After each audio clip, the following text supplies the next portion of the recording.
రాష్ట్రంలో 2 లక్షల రుణమాఫీ జోరుగా నడుస్తుంది. ఇప్పుడు మనం ప్రజెంట్ ఇక్కడ ఒక యువ రైతు దగ్గర ఉన్నాము. మన పత్తి చేనులో ఆయన పని కలుపు తీస్తున్నాడు. ఆయన దగ్గరికి వచ్చాము మనము. ఇప్పుడు ఆయనకు ఎన్ని ఎకరాల భూమి ఉంది, ఎట్లా మరి రుణమాఫీ అయిందా, రైతు బంధు పడ్డదా, మరి ఏ విధంగా ఈరోజు పాలన కొనసాగుతుంది రాష్ట్రంలో అని చెప్పేసి ఆ రైతుని అడిగి తెలుసుకునే ప్రయత్నం అయితే చేద్దాం.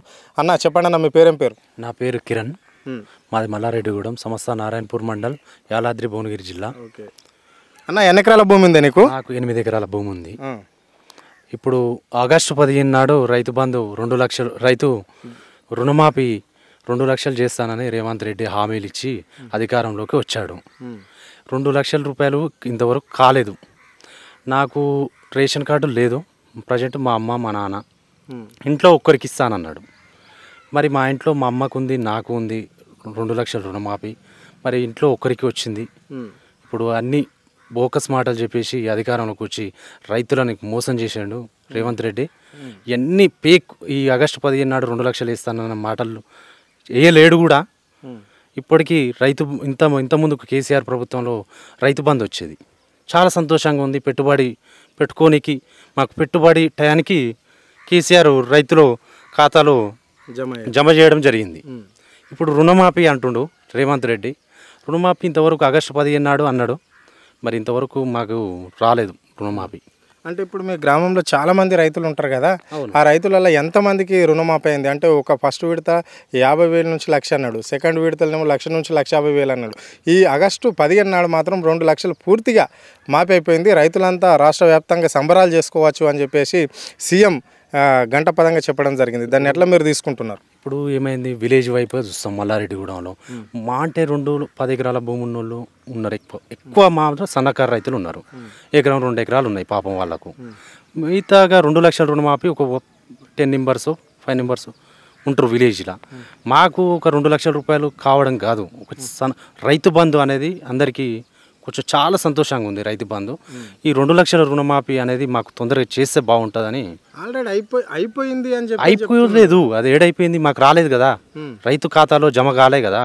జమ అయితే అయిపోయినట్టు. ఈ గ్రామంలో ఎంతమంది 50,000 వరకు అయింది, 1,00,000 రూపాయలు 1,50,000 అయింది అని చెప్పేసి మాట్లాడుకున్నాక వింటారు కదా మీరు, మీ ఫ్రెండ్స్ కానీ మీ చుట్టుపక్కల ఏదో నాకైతే ఒక 50,000 వరకు మాపైంది అనేసి ఒక 10 మంది దాకా చెప్పారు. ఇప్పుడు ఇంకా ఇంతవరకు కాలేదు. అంత బోకస్ మాటలు అన్ని అబద్ధాలు. ఒక రైతులని మభ్యపెట్టి అధికారంలోకి వచ్చిన రేవంత్ రెడ్డి గారికి సరైన గుణపాఠం చెప్తాం మేము రైతులము అని నేను ఈ ఛానల్ ద్వారా రేవంత్ రెడ్డి గారికి నేను సవాలు విసురుతున్నా. ఎందుకు అబద్ధాలు చెప్పి అధికారంలోకి రావడం, పొద్దున ఓ మాట రాత్రి ఓ మాట చెప్పి రైతులని, అమాయక రైతులని ఆగం చేయడం. మాకు ఇంత ముందుకు రైతు బంధు వస్తే మాకు చాలా సంతోషం ఉంది. ఇప్పుడు రుణమాఫీ అన్నాడు, అది ఇంతవరకు కాలేదు. కళ్యాణ లక్ష్మి అన్నాడు, తులం బంగారం 1,00,000 రూపాయలు అన్నాడు. అమాయక ప్రజలు పాపం పెళ్లిళ్ళు చేసుకున్నారు, చాలా మంది ఉన్నారు ఊళ్ళో. ఒక 10 మెంబర్స్ పెళ్లిళ్ళు అయినాయి, ఇంతవరకు డబ్బులు రాలేదు వాళ్ళకు. రైతు బీమా ఉంది 5 లక్షలు, ఇంతవరకు 5 లక్షల బీమా రాలేదు ఇంతవరకు. ఇవన్నీ ఏంటంటే జనాలని మోసం చేసి అధికారంలోకి వచ్చింది తప్ప ఇవన్నీ ఫోకస్ మాటలన్నీ రేవంత్ రెడ్డి గారు అంటున్నాం. ఇప్పుడు 6 గ్యారంటీలు అన్నాడు. ఆ 6 గ్యారంటీలలో ఏ పథకం అమల్లోకి వచ్చింది, ఏ పథకం సక్సెస్ఫుల్ గా ఉంది? 6 గ్యారంటీలలో ఒక్కొక్క గ్యారంటీలలో 3 ఉన్నాయి. ఒక గ్యారంటీలలో ఉచిత బస్ అన్నాడు. ఉచిత బస్ ఒక గ్యారంటీ ఉంది. దాంట్లో స్త్రీలకు 18 ఏళ్ళు నిండిన వాళ్ళకు స్త్రీలకు 2,500 రూపాయలు అన్నాడు. అది ఒకటే గ్యారంటీ. 6 గ్యారంటీలు నేను అమలు అవుతున్నాయి అని చెప్పడం అది ఫేక్గా భావిస్తున్నా. కాలేదు. ఒకటి ఉచిత బస్సు ఒకటి అయింది. ఉచిత బస్సు అయింది. ఛాయ్కు పోయి హైదరాబాద్ పోయి తాగుతున్నారు లేడీస్. ఛాయ్ హైదరాబాద్ తాగుతున్నారు, విహారయాత్రకు తిరుగుతున్నారు. అది దాని ఉపయోగం ఏం లేదు. బస్సు చూస్తున్నారు, రోజు కూరగాయలు అమ్మడం, మైదాకి వేసుకోవడం రోజు యూట్యూబ్లో చూస్తున్నారు కదా, అదే జరుగుతుంది ఇప్పుడు. దానివల్ల ఉపయోగం లేదు. ఇది అంటే ఇంకా మనం ఈ పత్తి చేనులో ఒక పెద్ద ఆవిడ ఉన్నది, ఈమె కలుపు తీస్తుంది పత్తిది. సో ఈమెకు ఎలాంటి ఇబ్బందులు ఉన్నాయి అంటే రైతు బంధు విషయమే కావచ్చు, రుణమాఫీ విషయంలో కావచ్చు, ఈమెకు ఎన్ని ఎకరాల భూమి ఉంది, ఈమె రుణమాఫీ అయిందా కాలేదా చెప్పేసి ఆమె మాటలని అడిగి తెలుసుకునే ప్రయత్నం అయితే మనం చేద్దాం. అమ్మా బాగున్నావా? బాగుంది సార్. ఏందమ్మా మరి ఎన్ని ఎకరాల భూమి ఉంది నీకు? నాకు ఎన్ని ఎకరాలు? 4 ఎకరాలు ఉంది. ఇంటి లాభమే ఉంది. ఏమన్నా మరి రుణమాఫీ అయిందా అమ్మా? ఏది మాపి కాలేదంటారుగా. ఎంత ఉందా మనకి బ్యాంకుల అప్పు? ఉంది బాగానే ఉమ్? ఉంది. ఓ 4 లక్షలు 6 లక్షలు ఉంది. ఆ. రుణమాఫీ కాలేదా మరి? కాలేదు అంటుంటారు కదా మా కొడుకు. ఆహాహా. మరి రైతు బంధు పైసలు పడ్డాయమ్మా? పర్లేదంట. పర్లేదా? పర్లేదంట. పర్లేదు. ఇప్పుడు పర్లేదట ఇంకా. ఓకే. మరి నీకు పెన్షన్ వస్తుందా? వస్తుంది. వస్తుందా? ఎంత వస్తుందమ్మా? 2000. ఎప్పుడు వచ్చింది అది? ఎవరు ఇచ్చింది నీకు 2000? ఇప్పుడు అంటే ఫస్ట్ సార్ ఎవరు ఇచ్చారు సార్? నాకు మైండ్ పని చేసిన కొడుకు చచ్చిపోయిండు. ఎంత 50 ఏళ్ళ కొడుకు చచ్చిపోయిండు. కోడలు పోయింది.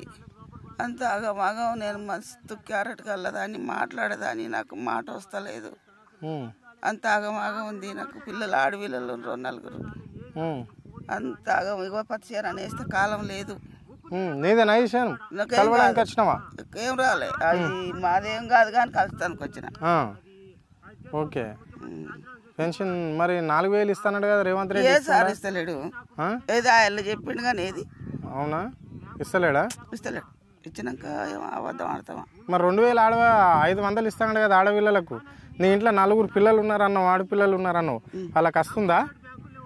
లేదు, నాకు ఒకదానికి వస్తుంది పెన్షన్. అవి కేసీఆర్ ఇచ్చిన డబ్బులే? పాతాయే? పాతే సార్.